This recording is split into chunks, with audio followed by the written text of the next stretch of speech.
In our life as a gardener, sometimes things work out really well as the growing just goes fantastically, and sometimes not so good. And that's why today we are talking about the good, the bad, and sadly, the ugly.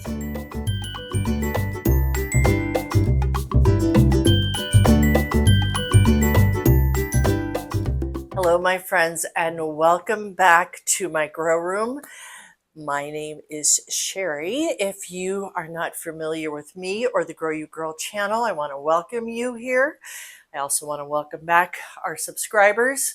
If you haven't subscribed, would love for you to do that because it helps our channel to grow and get farther out there in the YouTube hemisphere. But here's what I want to share with you today. Many things, as I shared in the intro, a little bit about the good. There's a lot of good. There is some bad and there is some ugly that we have been experiencing here. Now, last week I shared that I had been in San Diego. I just got back from San Diego, taking care of my grand puppies there. Got to do some amazing garden tours, which I am going to be excited to share with you in the weeks ahead. I did share with you the tour that I took through the Balboa Park Gardens, and I did it under the umbrella of the woman who was the original creator of the Balboa Gardens, and that is Kate Sessions. So that link will be here at the end of this video as well. And today, I want to share with you a little bit about my journey and why I'm even here on YouTube, and then talk about some cool things, and then share some not so cool things. So I decided to start this YouTube channel as I headed into retirement from being a business coach for over 25 years. I've been an entrepreneur most of my life, and just sitting still was not going to be something on my card. And one of the things I love, probably, well, not more than my husband or my children or my pets or my family or my friends, but it's high there on the list, is the earth and my garden and other people's gardens. And just, I am amazed at all times. I mean, just in my trip to San Diego, the two gardens that I'm going to be sharing with you coming up here in the weeks ahead just fascinated me. And they're two totally different ways of gardening, because any way we garden, I really want to encourage people to tap into their inner girl, get your imagination going, and make your garden your garden. It doesn't have to be my garden or anything I do. I just want to share things here on this channel that inspire you to get your fingers in the dirt. So one of the first things I'm going to do today is actually share with you a little package I got in the mail from my buddies over at Botanical Interests, and share with you some new seeds. Now, I feel like seeds are hope. When things are going not so good, like one of the problems we've had in our grow room, my husband, and shout out to my husband Ed, who took care of everything while I was gone for 15 days. We had aphids, we have those natty bugs, we've got just some stuff going on in here that has been a pain, to say the least. So when you've got painful things happening, it's nice to get something that brings a little hope. And these are my direct sow seeds. So everything in the grow room, of course, I'm going to be planting out in the garden. And that's been another little bit of an issue because our weather has just been, going from 90-degree days to, plummeting down into the 30s, giving us snow, etc. So I'm hoping by Mother's Day, I can get all this planted, even some of it, and I'll share that with you here in a minute. I'm going to actually be planting, and I'll just put some cloths over it. My dahlias have been just attacked. I've actually moved them out of the room here because they've been attacked by aphids terribly. And so I've got them out right now, hardening off. We'll talk about that in a few, but I'm just going to go ahead and plant them, get some good cloths to protect them at night, because we are expected to have a couple of 30-degree nights. Nothing under 35 in the 10-day forecast, but one never knows here in Colorado. All right, so let me share with you my hope for my direct sows that I'm going to be doing, that I'm really excited about. So zinnias, I can't wait. I'm doing a bigger zinnia. I'm going back to my bigger zinnia bed this year because I have missed it. And we'll be talking about that in the weeks ahead. But I got this Cinderella pastel blend. So excited about this. I've got the zinnia cactus flower blend. Love, love, love. And last year I couldn't get these. They ran out of them at Botanical. And so I'm super excited to have them again. In every Botanical Seeds order they always send out this lettuce, this mescaline lettuce. So I'll be planting that. Feverfew. I have never planted feverfew, and there's so many medicinal things that you can do with it that I'm really excited. Now, it's saying to plant outside 4 to 6 weeks before your average frost, so I'm going to get these in the ground immediately.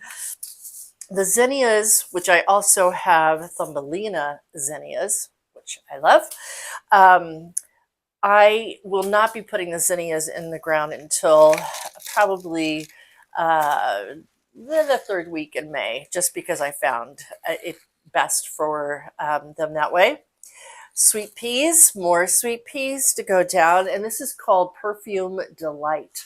And if you've ever smelt a sweet pea, you know they're perfume delight.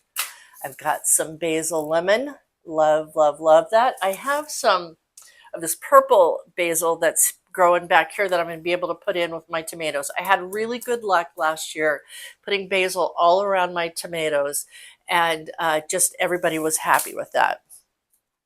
Going back to zinnias, because they are my favorite, we've got the Queen Lime Orange. We have the Senora, which the color is just pops. It is so nice. And Peruvian blend, it's called. It used to be called, oh no, this is Peruvian blend. This is different than Persian carpet. Excuse me, because I have Persian carpet here too. Peruvian blend, which I have not done before, but the colors look amazing. I'm gonna have to get a bigger garden, I think. And then I have Persian carpet, which I do every year without fail. And mazurkia, I can't pronounce it, but I love them. I've done them before as well. And then what else do I have here? I have never done this either. Basil cardinal. And look at the flower in that. Very unique, and it's the reason I got it. And I also got Mexican tarragon. While I have a tarragon plant in my herb bed that has just been plurific for so many years. Plurific, is that a word? It is a perennial. I don't know if this is considered, it is a perennial. It's a tender perennial though.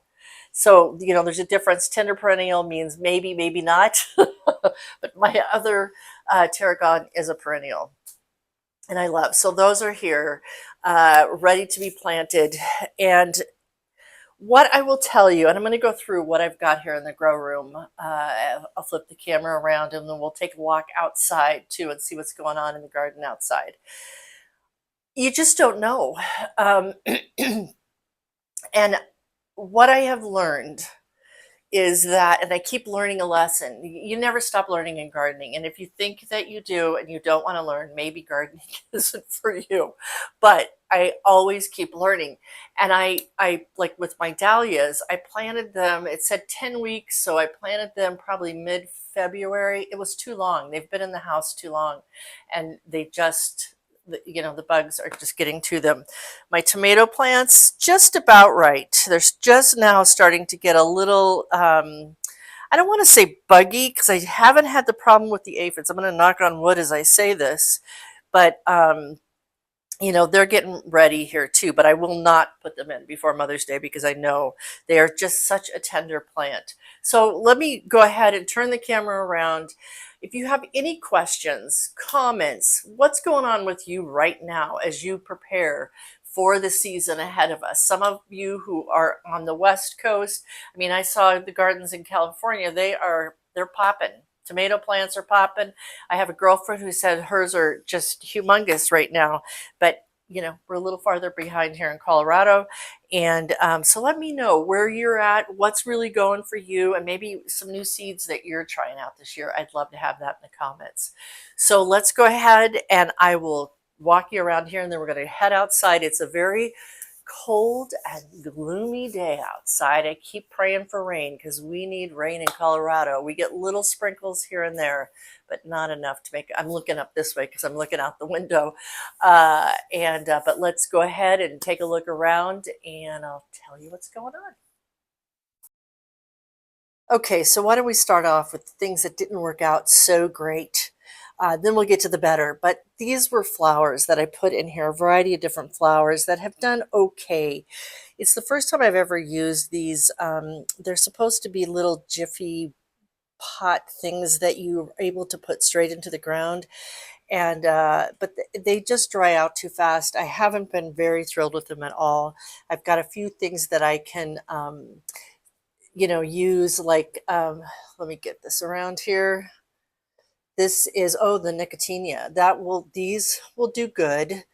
So I have those, and these are actually jasmine nicotinia. So I'm excited about those. But the rest of these, I don't know. I don't even want to talk about them too much because I just think that they're not going to do so well going outside. So they've had a rougher time of it. We're going to go outside and talk about the dahlias here in a minute. But my peppers, a few of the celoseas are doing really good, the flowers. I've got a status that is just doing fantastic back there, status flower, and then more peppers down here. I've got a little geranium, and I've got more geraniums down here. I want to get these guys up in the front sunroom at the very least here in the next couple days. And then I've got these anemones that are doing okay, but they're not doing great. This is not one. This is a celosia too. But they're also, I'm going to show you. Here they come. I've just noticed these. Look at these aphids. They're freaking terrible. I don't know why they've been so bad this year. I've got to do some more research on what I'm going to do different next year. But look at them. This guy's going outside right now. And we'll take care of it. I've been spraying them with always with organic products, but it's just not doing it. I've got my down here, I've got some purple basil, and then just a variety of things in here that are just slow to start. I've got them in this little, I call it the nursery, and hopefully they'll be doing better in the weeks ahead. But then the real winners, which is why I love growing indoors, are my tomato plants. And I've got a variety that I've shared over the weeks that I have here. I've had to pull these out from under the grow lights because they're getting too tall. I've also done Mexican sunflowers. I have a variety of those that are growing up in there and here, and then more tomatoes. So it's time. It's time for these guys to get outside, and I'm sick to my stomach about those aphids. But let's go ahead and I'll take you outside and show you what else is in the aphid hospital with my dahlias. Okay, so here are the dahlias, and as you can see, their leaves are really tough. We've had to spray them a lot, again with a organic spray, but it's just been a lot. They've been through so much. And I really attribute this that they were in the house too long and they need to get outside. So I'm going to plant them up today out. I'm going to take them out to the garden. And here's this one I just showed you inside. The best thing to do when they're that covered with aphids, honestly, is to just clip them off and put them in the outdoor trash. Don't put them in your indoor trash. Look at that. It's sickening, just sickening. I've got some lettuce over here I'm going to get in today too. So lots to do, and I'll show you when I'm done. Okay, my friends, well, it is the next day, and we definitely had a frost last night. I can see it. There's like ice right here. And it was 32 degrees when I woke up. So let's go see how our dahlias did overnight. This is always a kind of a scary moment of, it's interesting because a lot of my perennials that have come up, they're tough because they come up this time of year on their own. But let's see what the dahlias did undercover last night. And the main thing, I I have found with frost is just keeping the frost off of them. As I look underneath here, I'm going to keep it on for a little while. They all seem to be good, but it's still pretty chilly out, and I'm going to leave them on there. But just something as simple as this that can make it work, and I think we have succeeded. And while I'm out here, I'll go ahead and show you the rest of the garden, what's coming up, and daisies and poppies are about to pop. These guys right here.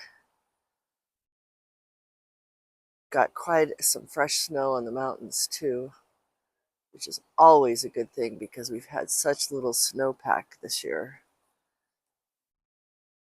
But yeah, it's interesting. Like this is it's called Joe Pileweed, and it's really coming in strong. But you can see where the frost got it last night. But it'll probably rebound because it's pretty hardy, right, Lynn? And this is where the tomato plants will go. I'm not going to put them in for another at least week and a half. Well, a week from Sunday, which is Mother's Day. I will put them in that day. It's my tradition, and we're getting ready to go on another trip, so I will have to. You'll see some things that got nailed, like my hostas, but I can see new life in them. So hopefully it just got the leaves, the outer leaves. But yeah, that's the garden this morning. So not too bad. The herb bed is probably doing the best. Some chive flowers and all. Well, my friends, this was not the ugly I had planned on for this video, but it is what it is. And as many things happen in gardening, you got to go with the flow sometimes because that is it.